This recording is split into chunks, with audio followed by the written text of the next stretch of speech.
solemnly swear I, John Fitzgerald Kennedy, do solemnly swear that you will faithfully execute the office of President of the United States that I will faithfully execute the office of President of the United States and will, to the best of your ability, to the best of my ability, preserve, protect, and defend the Constitution of the United States. preserve, protect, and defend the Constitution of the United States. So help you God.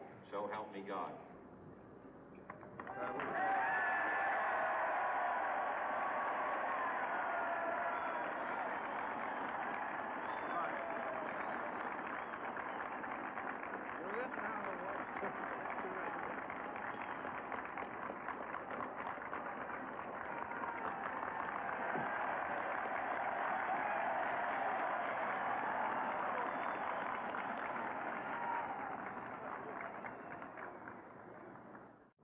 Vice President Johnson, Mr. Speaker, Mr. Chief Justice, President Eisenhower, Vice President Nixon, President Truman, Reverend clergy, fellow citizens. We observe today not a victory of party, but a celebration of freedom, symbolizing an end as well as a beginning, signifying renewal as well as change. For I have sworn before you and Almighty God the same solemn oath our forebears prescribed nearly a century and 3/4 ago.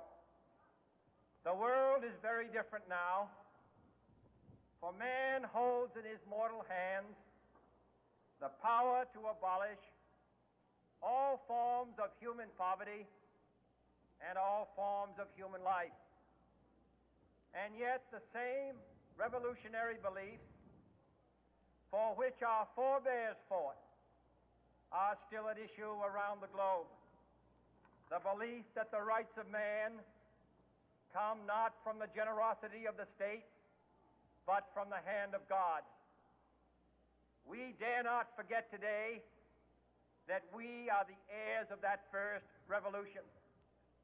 Let the word go forth from this time and place to friend and foe alike that the torch has been passed to a new generation of Americans born in this century, tempered by war, disciplined by a hard and bitter peace, proud of our ancient heritage, and unwilling to witness or permit the slow undoing of those human rights to which this nation has always been committed and to which we are committed today at home and around the world.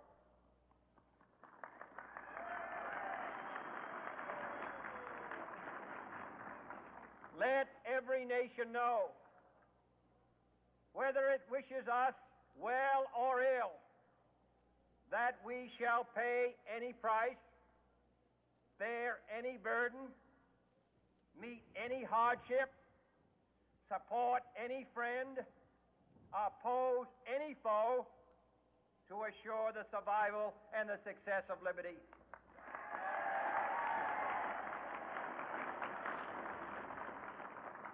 This much we pledge and more. To those old allies whose cultural and spiritual origins we share, we pledge the loyalty of faithful friends. United, there is little we cannot do in a host of cooperative ventures.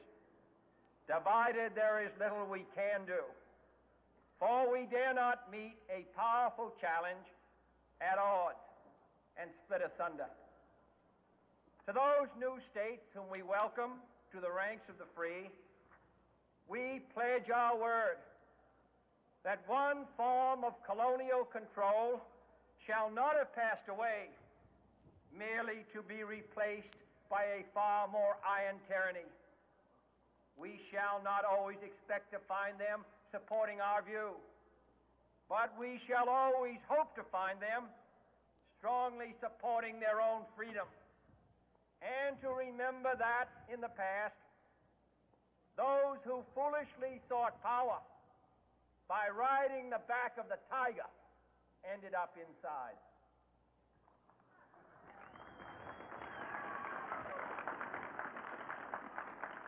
To those people in the huts and villages of half the globe struggling to break the bonds of mass misery, we pledge our best efforts to help them help themselves for whatever period is required, not because the communists may be doing it, not because we seek their votes, but because it is right. If a free society cannot help the many who are poor, it cannot save the few who are rich.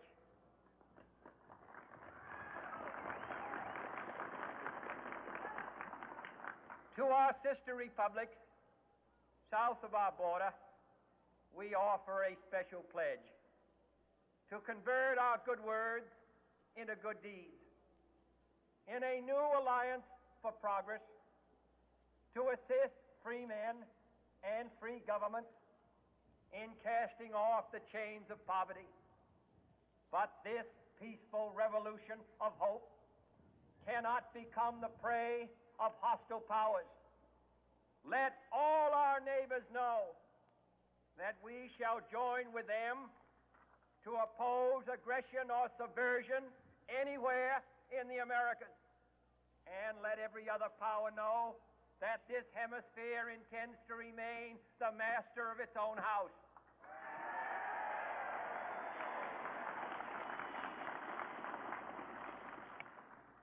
To that World Assembly of Sovereign States, the United Nations, our last best hope, in an age where the instruments of war have far outpaced the instruments of peace, we renew our pledge of support to prevent it from becoming merely a forum for invective, to strengthen its shield of the new and the weak, and to enlarge the area in which its writ may run. Finally, to those nations who would make themselves our adversary, we offer not a pledge, but a request that both sides begin anew the quest for peace. Before the dark powers of destruction, unleashed by science, engulf all humanity in planned or accidental self-destruction, we dare not tempt them with weakness, for only when our arms are sufficient beyond doubt can we be certain beyond doubt that they will never be employed.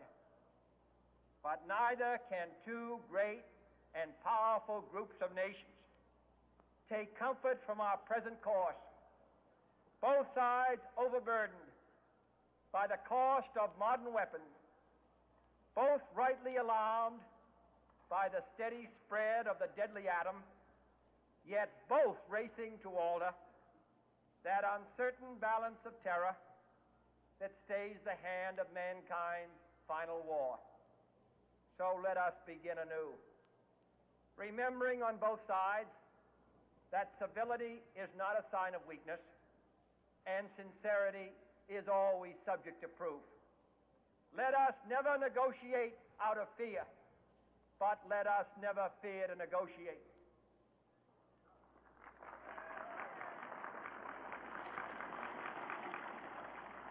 Let both sides explore what problems unite us, instead of belaboring those problems which divide us. Let both sides, for the first time, formulate serious and precise proposals for the inspection and control of arms, and bring the absolute power to destroy other nations under the absolute control of all nations.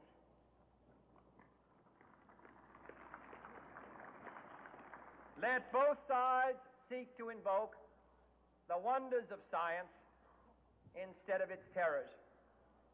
Together, let us explore the stars, conquer the deserts, eradicate disease, tap the ocean depths, and encourage the arts and commerce. Let both sides unite to heed in all corners of the earth the command of Isaiah to undo the heavy burden and let the oppressed go free. And if a beachhead of cooperation may push back the jungle of suspicion, let both sides join in creating a new endeavor, not a new balance of power, but a new world of law, where the strong are just and the weak secure and the peace preserved. All this will not be finished in the first 100 days, nor will it be finished in the first 1,000 days, nor in the life of this administration, nor even perhaps in our lifetime on this planet. But let us begin.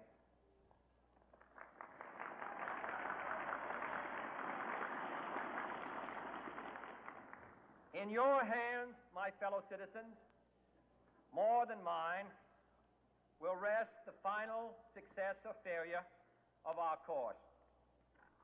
Since this country was founded, each generation of Americans has been summoned to give testimony to its national loyalty. The graves of young Americans who answered the call to service surround the globe. Now the trumpet summons us again, not as a call to bear arms, though arms we need, not as a call to battle, though in battle we are, but a call to bear the burden of a long twilight struggle, year in and year out, rejoicing in hope, patient in tribulation,